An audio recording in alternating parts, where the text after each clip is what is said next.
Hello बच्चों, let's read this question. The question says, which one of the following statements is not true regarding diborane? First option दे रखा है, it has two breathing hydrogen and four perpendicular to the rest.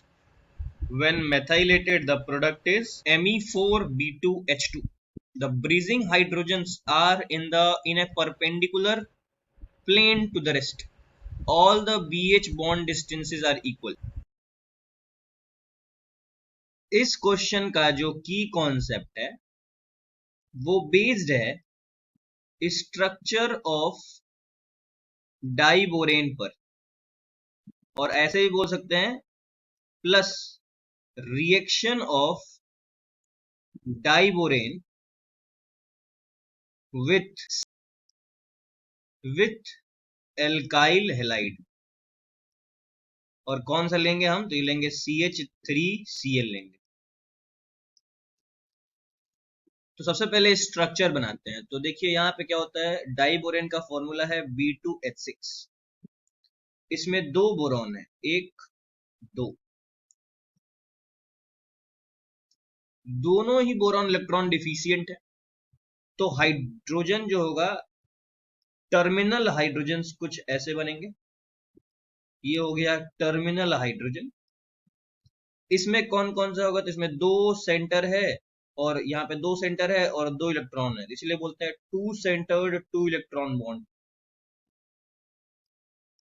बीच वाला जो bond है वो क्या है, उसमें एक बॉन्ड हाइड्रोजन का होगा और एक ऐसे होगा, एक हाइड्रोजन का होगा और एक ऐसे होगा।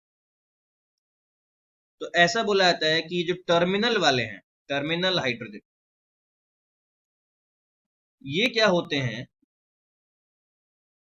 सेम प्लेन में होते हैं। ठीक है, क्यों? दोनों बोरॉन जो है वो कैसा हाइब्रिडाइजेशन इसका, sp3 हाइब्रिडाइज है। और sp3 हाइब्रिडाइज होने की वजह से जो ये दो हाइड्रोजन है वो सेम प्लेन में है, और ये जो ब्रिजिंग हाइड्रोजन हैं वो कैसे हैं, ऐसे लिख दे रहा हूं मैं, ब्रिजिंग हाइड्रोजन। ये क्या है, परपेंडिकुलर प्लेन में, परपेंडिकुलर प्लेन। कैसे दिखेगा ये, तो देखिए, अगर मैं एक प्लेन बनाऊं, जैसे अगर मैं यहाँ पे एक प्लेन बनाता हूं, जैसे मैं यहाँ पे अगर मैं प्लेन बनाऊं ऐसे, तो ये सपोज करिए हमारे पास प्लेन है।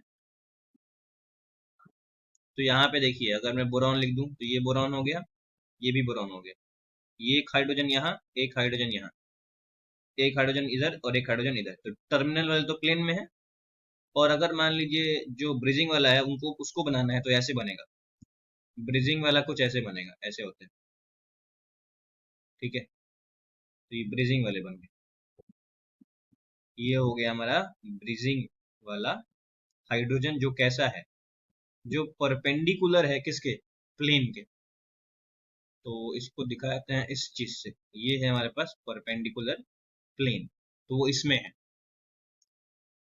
अब एक और चीज बता दूं कि अगर जो हमारा B2H6 है, इसमें हम CH3Cl मिलाते हैं 4 मोल, तो जो टर्मिनल हाइड्रोजन होते हैं 4, वो रिएक्ट करते हैं किसके साथ, Cl के साथ, react with Cl to form HCl। तो B2H6 में क्या बचेगा, B2H2 बचेगा, और CH3 जो होगा वो 4 हाइड्रोजन को रिप्लेस कर देगा और HCl यहाँ पे 4 मोल बन जाएगा। तो इस प्रोसेस को बोलते हैं मेथाइलेशन। यहाँ पे मेथाइलेशन हुआ है। अब चलिए ऑप्शंस मिलाते हैं। पहला ऑप्शन दे रखा है ए। ए क्या दे रखा है, it has two bridging hydrogen and 4 perpendicular to the rest. एकदम करेक्ट, दो ब्रीजिंग हाइड्रोजन है और दो क्या है, 4 क्या है, परपेंडिकुलर है, बिल्कुल करेक्ट। बी ऑप्शन क्या दे रखा है, when methylated the product is Me4B2H2, क्या वही बचा है? यस, यहाँ पे देखिए B2H2, और यहाँ पे देखिए ये जो CH3Ac को हम लोगों ने क्या बोला है, Me4, तो ये भी सही है, बी ऑप्शन भी। सी ऑप्शन चेक करिए, the bridging hydrogen are in the perpendicular plane to the rest, बिल्कुल सही है ये भी। और डी ऑप्शन क्या आएगा, all the BH bond distances are equal. अब देखिए डिस्टेंसेस भी देख लेते हैं, तो देखिए ये जो BH बॉन्ड है टर्मिनल वाला, उसका डिस्टेंस होता है 119 पिकोमीटर, और इसका जो डिस्टेंस होता है ये होता है 131 पिकोमीटर। इसका मतलब सारे जो BH बॉन्ड हैं वो इक्वल नहीं है, सिर्फ दो BH बॉन्ड जो ब्रिजिंग वाला है वो इक्वल है, और यहाँ पे 4 BH टर्मिनल बॉन्ड क्या है, इक्वल है। तो ये लास्ट ऑप्शन भी क्या हो जाएगा, सॉरी लास्ट ऑप्शन क्या हो जाएगा, इनकरेक्ट हो जाएगा। इस क्वेश्चन में नॉट ट्रू पूछा हुआ है, तो फोर्थ ऑप्शन ही क्या होगा, करेक्ट होगा। Thank you and best of luck.